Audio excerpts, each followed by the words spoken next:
Maayong adlaw, Dalagetnons, and we are the Powerhouse Chika! Ug karon mga kachika, Dalagetnons, mga higala, welcome sa ika-26 episode, no? Yes. Dungan lagi mo. Nagdungan lagi mo. Nagsabot mo kaniya, no? Nagsabot. Yes. So karon sa atong 26th episode, unsa man ang atong chika sa atong mga kachika?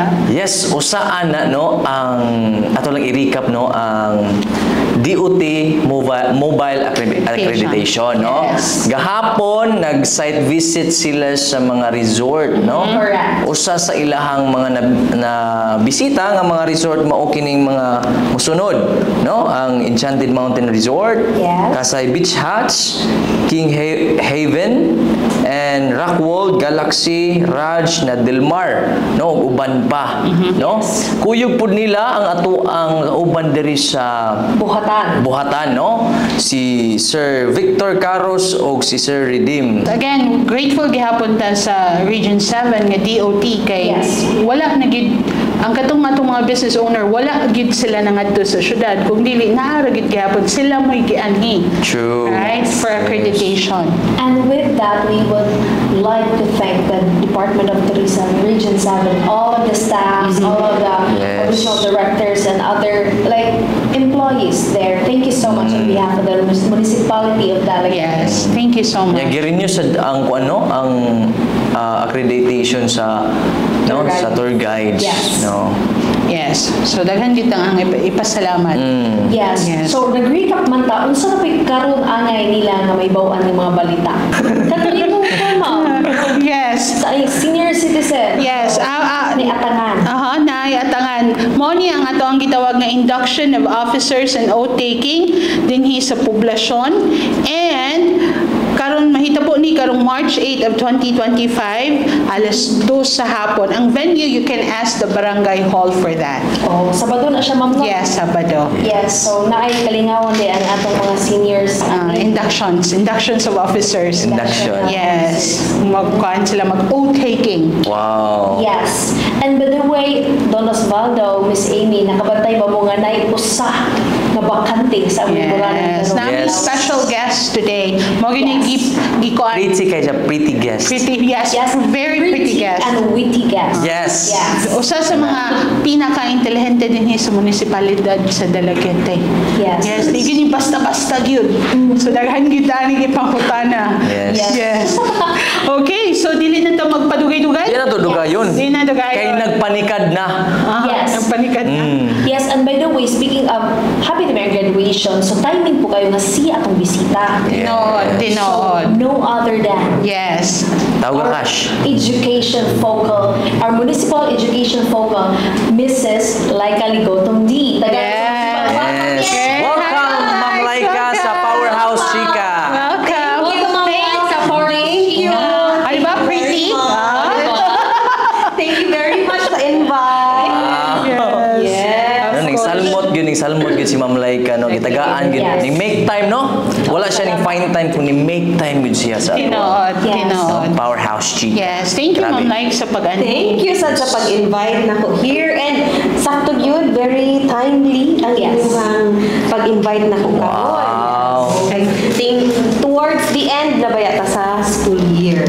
Yes. And speaking of end sa school year, ma'am, na-adjugay daghang mga good news diha. Ang baga-baga sa niya gidala.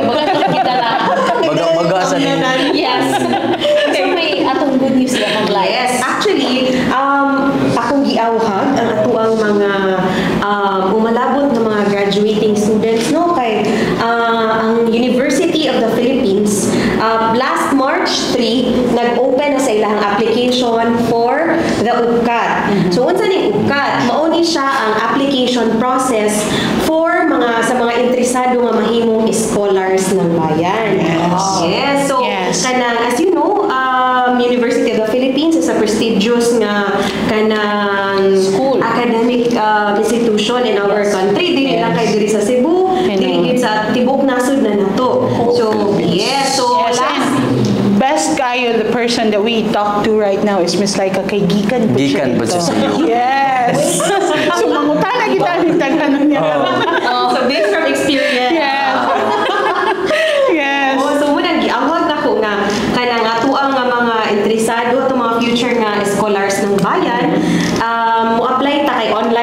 application naman ni siya.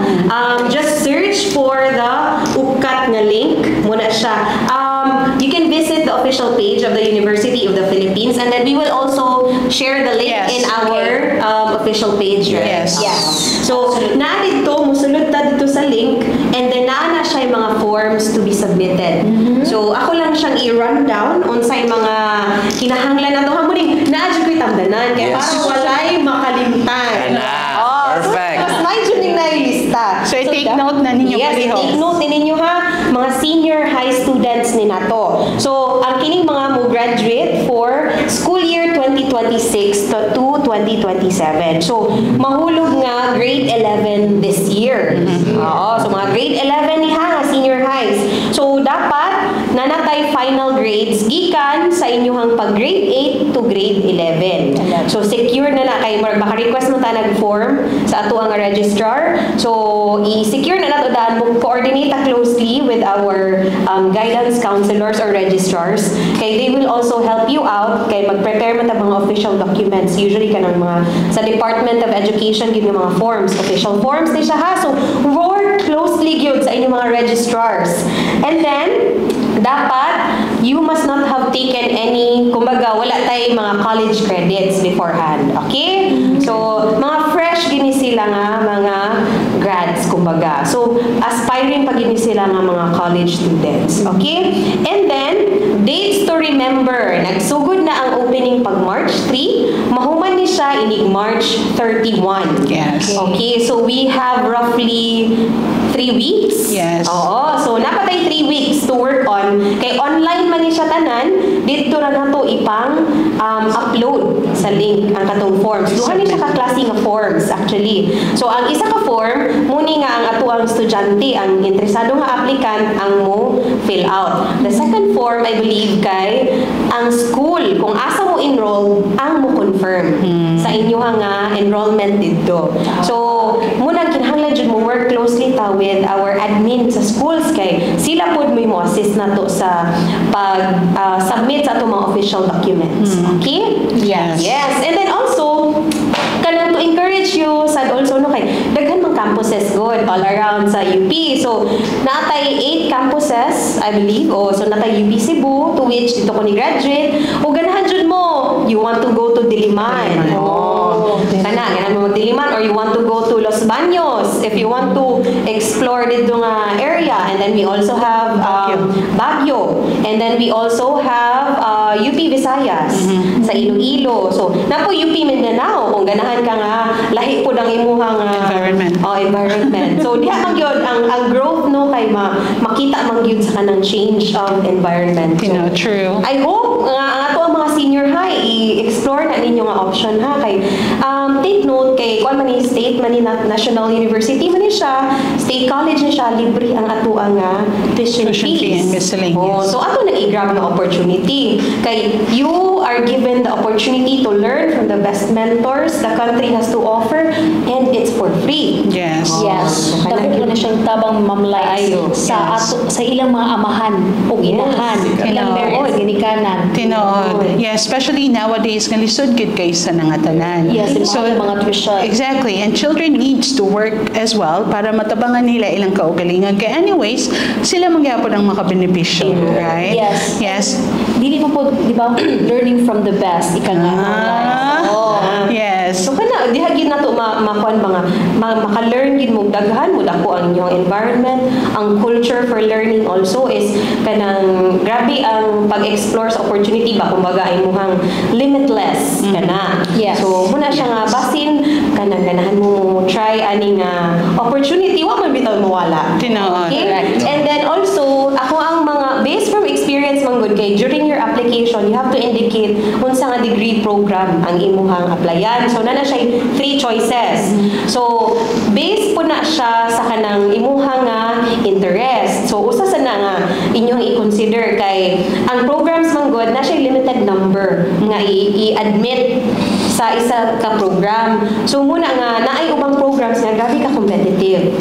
Oo. So musa na atong i-take note nga kanang ganahan jud ko ani nga program dapat nato gyud pangandaman kay ang kini sa UPCAT during the exams upat ni siya ka subtests. Okay, so na siya language, na siya reading comprehension, science, and math. So upat ni siya. So taas-taas gini siya nga exam kay during my time, di na lang ta magsulti unsang tuiga. During my time, it was half day nga examination. So taas-taas gid siya. Ang first batch started 6 a.m. nag-end og 12. Unya ang second batch nag-start 1 p.m. to 5 p.m. So taas-taas gid siya mo nang pangandaman jud ninyo dapat ma-review gid mo og sakto para makapangandam gid ta kay nag-apply na gud ta. So dapat ang atong i-aim gyud makapasar pud ta. Tinood. Yes. And daghan kay mga batanon, Ma'am Likes, mo intimidate biya sila sa pagkangan nga UP. Yes. Intimidate. Pingan kay mga brighter kuno ang makasulod. Ang kanano pagpaningkamot og interest gyud na. Tinood. Passion for learning. O Tinood. gina siya. Kay ang kining pagpaningkamot no, it never fails us. Tinood. Dili ta kinahanglan nga kanang born with a silver spoon para makakuan kun dili ang ato ra yung pagpaningkamot nga makatun. Check. Yun Yes. kay that is kanang diha gid ang way nga kanang it's a never ending cycle of learning. And in that way kung open ka nga mo learn, daghan jud ka kanang madawat pud ba kay open man gud ka. So you are an empty cup and you will receive Yes. it. So dayo na pag-ingon nga kanang ay ma-intimidate man ko ani. You'll never know unless you try. Yes. So, mga Yes. senior high na to ha, you'll never know until you try. Yes. So I encourage you all to apply for the upcoming nga UPCAT. So remember, March 3, nag-open ang application until March 31. Yes. Sige. So mo to siya. So far, I guess. Yes. What's another? Na naman lang gid ka, Ma'am Likes, amo na lang Yes. i-grab ang opportunity nga mangutana. Yes, Cass. So, syempre, sa UPCAT man sa UP, dili po sa atong municipality, sa local government of Dalaguete, na po ginadunggan about scholars. Yes. So, scholarship. So, would you please elaborate? Actually, mo sa ato ang mga longest running. Longest running ng mga programs. No? As kanang main advocates for education and the way we highlight the importance of education. Kay mo to magita no, it's the greatest kanang sani maka-level siya sa tanan. Kung na kay Yes. education, dako kay ang opportunities nimo. So, what we have naami karon duha ka municipal scholarship programs. The first one is our Silaw Scholarship Programs. Ang maka-benefit ani kadto-ato ang mga members sa Silaw. Muni sila ang kanang ang atuang nga mga existing families ang ilahang children of school age nga from grade 7 to grade 12 muna ang ato na sila hatagan og monthly nga stipend, annual nga school contribution and uniform allowance. So naapod tay ang atuang nga Dalaguete Municipal Scholarship. Muni siya ang nagkuanin kada end of the school year muni nga magpa-exam mi. So sa katong mga interesado kay kanang padulong naman jud mahuman ang atong school year no, April 15 ay ang last day of our school year. So by April 15 hinahinay nga ta og gather kung ganahan mo apply ato ang andamon ang ato ang kanang report card and then good moral character kanang certificate i-release man sad na along sa inyong kanang report card. So i-appeal lang po na dapat wala tay line of 7. Okay? Would you not to imitate no line of 7 and an average of at least 84. Na. So katong mga naka-check atong mga boxes, pwede jud kita mo apply for the Dalaguete Municipal Scholarship. But wala pa mi schedule sa opening kay wa pa man nagsara ang ato ang school year. So we are looking into around April 15 man ta mahuman, around May. So mga May may maka-schedule for the opening. Yes. Yes. And dili, yes, go ahead. Currently, we are serving 600 ka-scholars, Wow. both in Silaw and Municipal. Sa in total na naman. Yes. Wow. Oo. So, dako na kayo mga pamilya, no? Yes. Oo. So, hopefully, by the upcoming school year, mabot na tag 1,000. With target. Yes.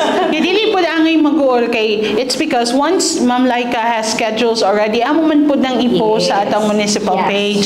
So please stay tuned. Yes. And Ma'am Likes, kanang naday ng utana. Yes, ma'am. Nanam lang yung utana na Kasi mga Yes. Ma'am Ice. Kung mo apply for scholar, municipal scholar, pwede ba nga second year sila mo apply? Ang sa ato amang good nga ordinance, ang naka-state is incoming grade 7. So, grade 7, ang katong mga padulong mo grade 7 yun ang ato ang I see. i-cater mamiles. Kay Okay. mahulog nga, until na gid sila mo graduate, nato sila scholars.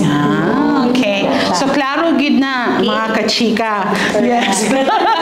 Klaro na gid ni, di na gid. Yes, nindot gid kainin natin mga ingani nga mga bisita, no? Yes, pero atong kwan, di pa ito kalimtan. Ma'am, like, basta na kayo na i-shout out diha. Yes. Ay, oh.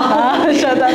Shout out to the education angels. Yes. Oh, yes. And to my family, my husband, Yes. and my baby, Elzo.